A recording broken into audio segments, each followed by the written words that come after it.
Hello Tesla Cats, this is Tesla-chan, or Lucy if you'd prefer, and welcome back to the channel. Now, this is going to be different from my normal content, as it's not a speed paint or a special recording or story time in the strictest of sense. Viewer discretion is highly advised, as there will be foul language, blood and gore mentions, abuse mentions, and other things that could potentially trigger those with those past experiences themselves. After all, this is my own little venture into a creepypasta fanfiction. If you feel so inclined to read along and you enjoy this type of stuff, congrats! You should be able to find the links to the story on both my DeviantArt and my Wattpad in the description down below. And I hope you will enjoy this little adventure with me. Now, shall we begin? I hope you're ready. As a final note for this last one, Tesla Cats, all images used in the prior videos are either in the public domain or belong to the original artist. I do not plan to make money off of these videos anyway, as YouTube's instructions and rules seems to be very awkward. So any additional images that you see in this video belong to their original artists. Now, let's begin. Hunters of Ryzoth, Chapter 1, A Tenuous Agreement. That journal was enough to help me make a decision! Nova cried, swinging her claws into the heart of a hunter who had just tried to trap her. And reliving that night over and over, and I'm not any closer! Nova listened to the man's gargled breaths as blood bubbled from his mouth and poured from his torso. She was just thankful that he was an easy mark, as her mind just wasn't with it. Even his typical MO outside of being a hunter had been overly consistent. One could even call him completely predictable. You were even there the night I collected this, Nova added, pulling a old leather-bound journal from her pocket. But you were too focused on your shitty hobbies outside of saving humanity to actually give me anything useful, let alone know how to use the tools they gave you, and be of any use to them. Bitch, the guy coughed, crimson spilling onto his chin. You're still alive? She asked, a sadistic smile creeping across her face. You're really still alive? No one could see the man shake, his adrenaline barely keeping him alive. A soft, creepy laugh could be heard underneath her mask. Once she stopped, she noticed his eyes were beginning to gloss over and the light was fading from them. I know you won't be able to answer these questions, buddy, but before you fade away, did you think your sins would go unpunished? Better yet, was this life you had valuable? She watched as his eyes turned to glass and sighed with an odd sense of glee. She looked closely at the journal she'd managed to nab. The binding was worn, no doubt from Willow's father scratching at the binding while trying to remember what he was going to write down. The man had been dead for 2 years, but somehow his plans to resurrect Ryzoth hadn't died with him. She shook with anger, feeling frustrated that she couldn't decipher most of this journal when it came to the ritual. She briefly glared daggers at the journal before placing it back in the hoodie's pocket. Well, she said annoyedly, spitting on her heel to head home. It looks like week 2-1. Nova progressing beyond point A, 0. As she was about to pull her mask up to breathe in the cool night air, she heard some oddly loud sounds. Some sounding like distorted animal cries, while others, or at least one, sounded like a person's dying screams. She looked at the direction of the sounds, her heart pounding with an odd mixture of dread and joy. And yet, what was that? She asked. She sighed, a slight shake to her voice. She rubbed her temples in annoyance as the anger started to build. If I don't check it, though, she grumbled, her body beginning to move towards the screams. I may just regret it. She turned her head back towards her handiwork, a ruby puddle underneath the man, his face as still as a doll, and had glossed over eyes to complete the look. Well, buddy, if your friends are still over there, they'll be joining you soon. A more subtle smile crossed her lips as she turned away. She began to tear through the woods, her feet snapping twigs and leaves in her wake. As she drew closer to the sound she heard, she made more reserved movements. She nearly silenced her footsteps and managed to gain control of her breathing as she hid behind a tree on the edge of the large clearing. Upon peeking around it, she saw a kid with no arms or legs, surrounded by what she assumed were Pokemon. They all looked like letters, each one of them with an eye at their center, along with 2 Eevees of sorts, among other Pokemon that appeared to be twisted or demonic in some way. The boy turned towards the back of the group and called out. The Pokemon around him just looking as stressed as he did. "E! You psychic!" he called, the death-like screams she had heard before following his voice. Nova's eyes were quickly drawn to a snarky voice with demonic undertones. "I'm trying, Silver, but I'm not getting the opportunity to, so wait!" She studied the Eevee closely. It had green ears with green tufts of fur sticking out of them, as well as a green split tail. In the center of its head was a red gem, and its fur was nearly white otherwise. Its eyes held black sclera and red irises. Okay, so that's E, she thought, now being able to put visuals to things she had read after changing. She didn't have much time to be in awe of those who were able to keep track of individuals in this world, as she was shaken from her thoughts by the sound of a thud. "Eee!" cried another Eevee sadly in the group, as the other group drew ever closer. She didn't have time to think.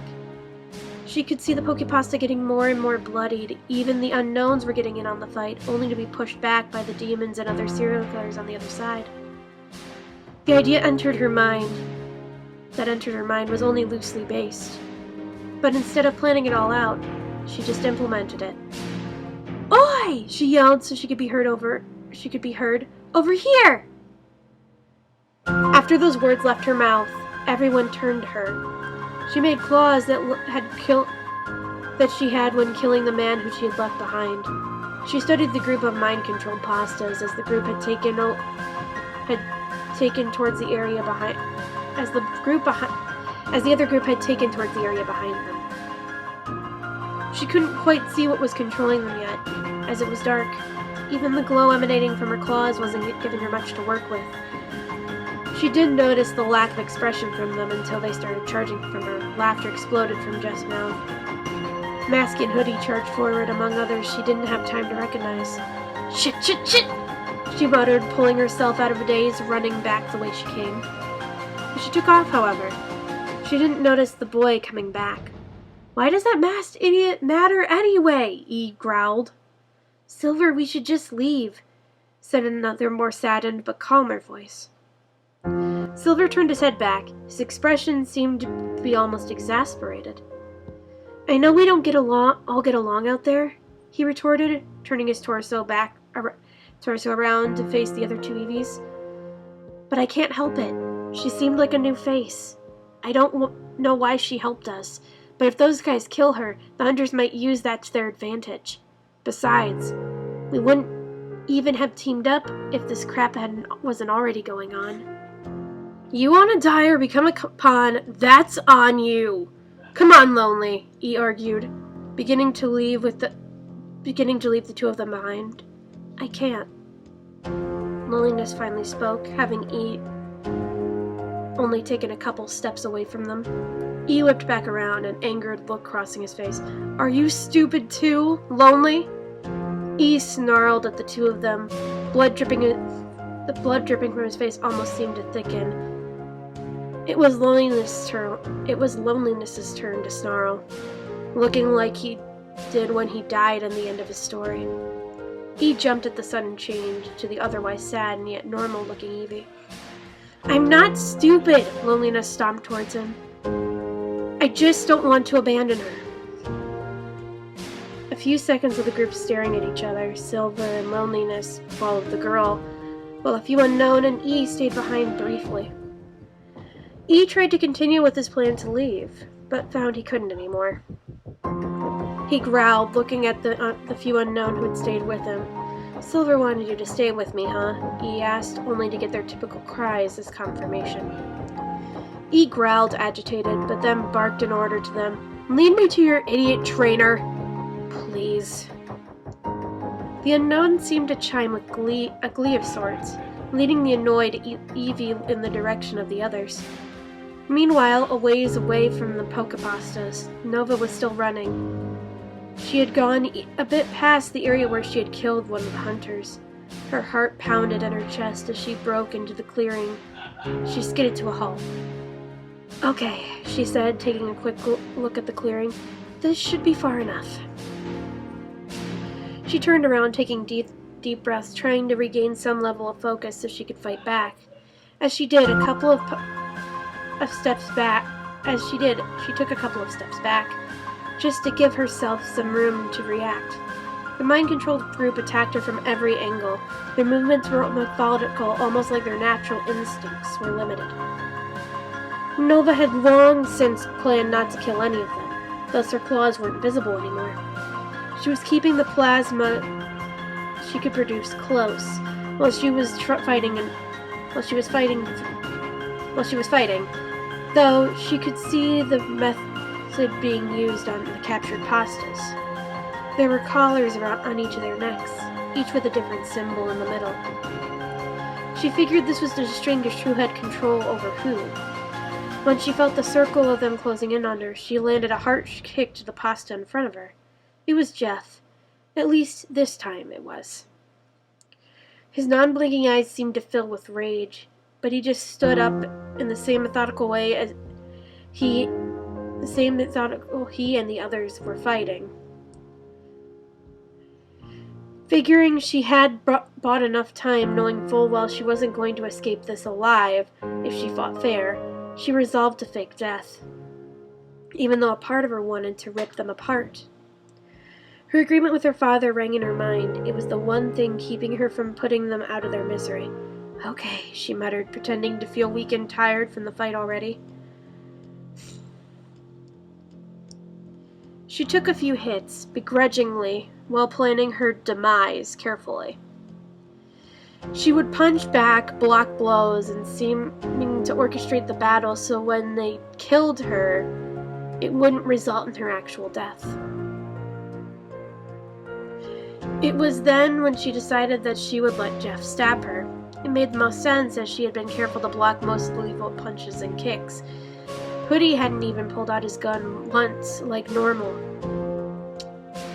So, with her final decision in place, she let herself be tripped and pushed herself back. Another blow dealt to her face, making her grateful she hadn't removed her mask. The mask cracked, chipping away from her face. She could see her eye reflecting in the eyes of Jeff as he pushed away the others harshly. She decided to give the suppressed killer's mind some joy. She forced her face to emulate fear so it could be seen by him. As she noticed the joy enter his eyes, she watched the knife swing down, acting like she didn't have time to act. Although half expected the knife to enter her heart, it snapped its way through her shoulder. She yelped in surprise, feeling the pain rip through her. She could feel the urge to burn him with her plasma claws, but the agreement pushed her to resume her current plan.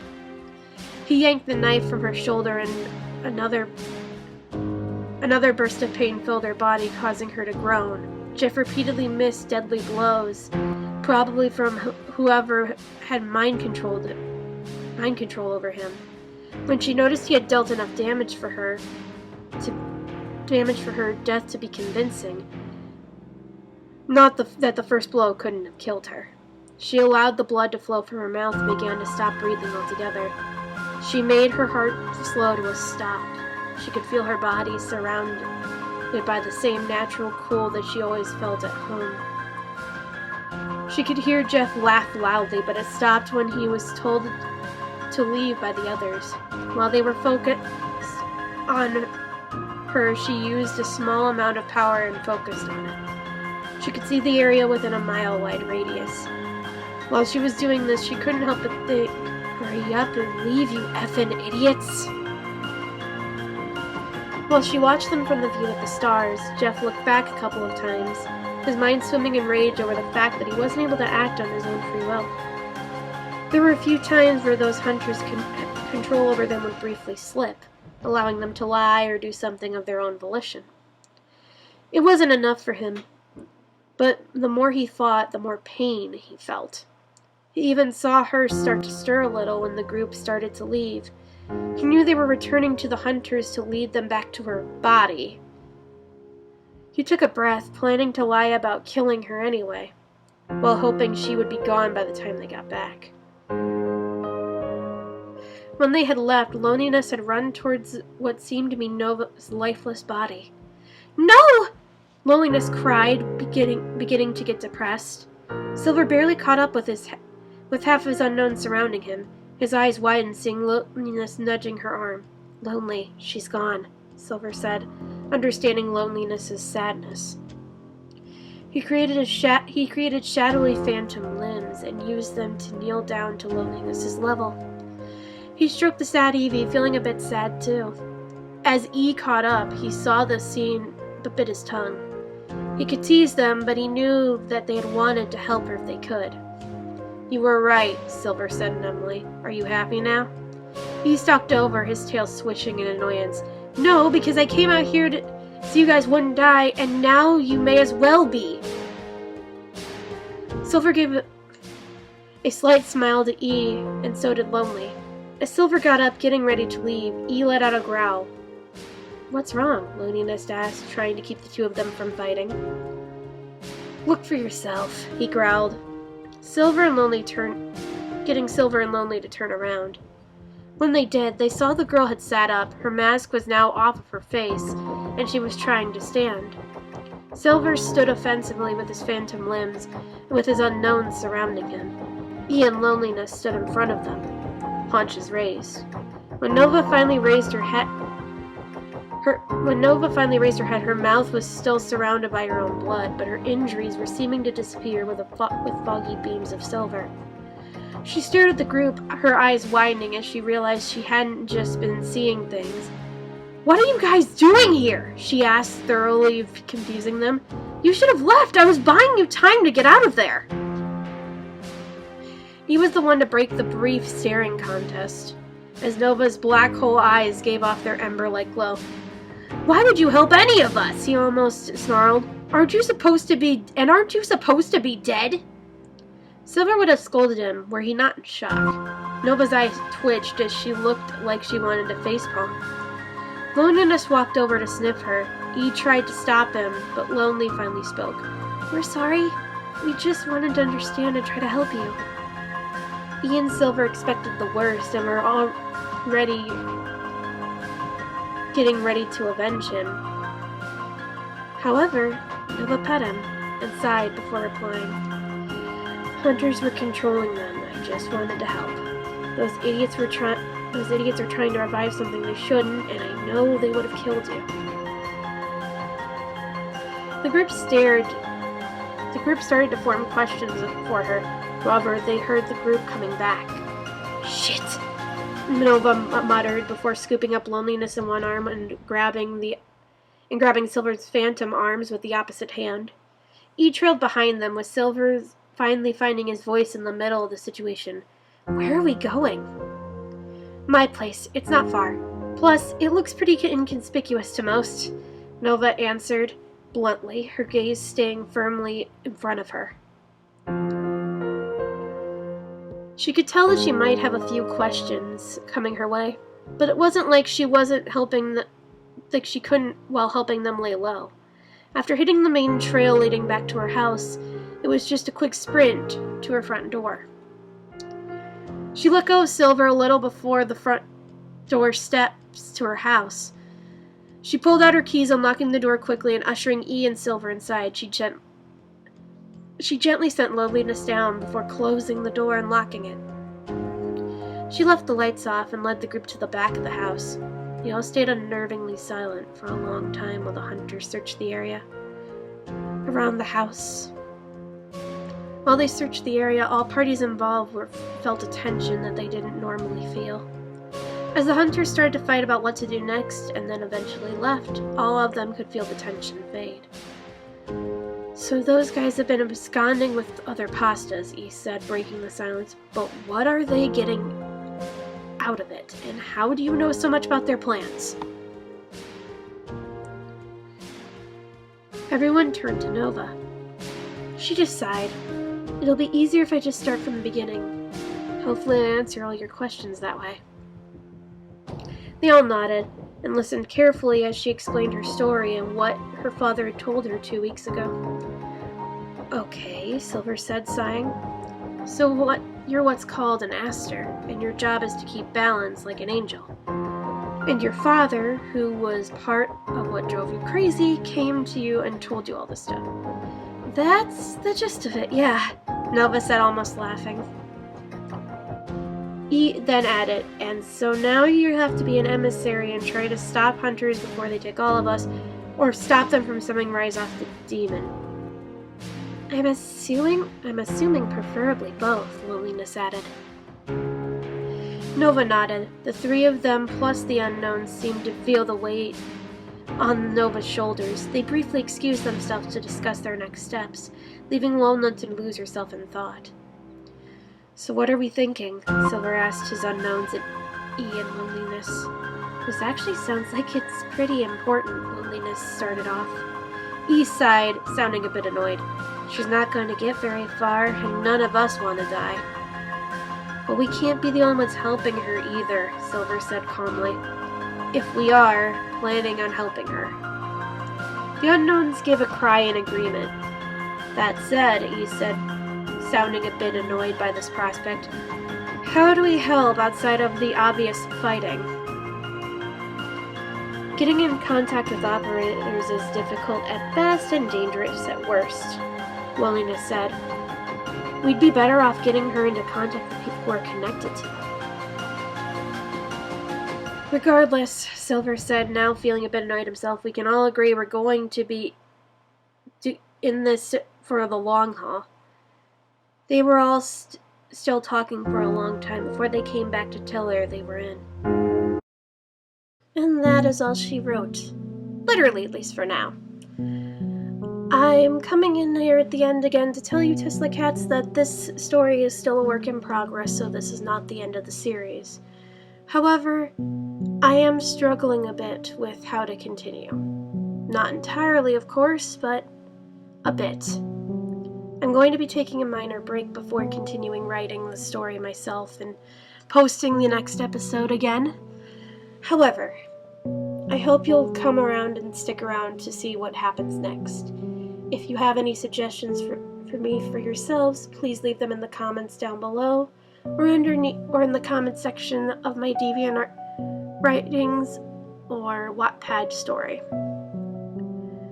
Remember to keep on keeping on, and I'll see you once again in Hunters of Ryzoth the next time a chapter is available.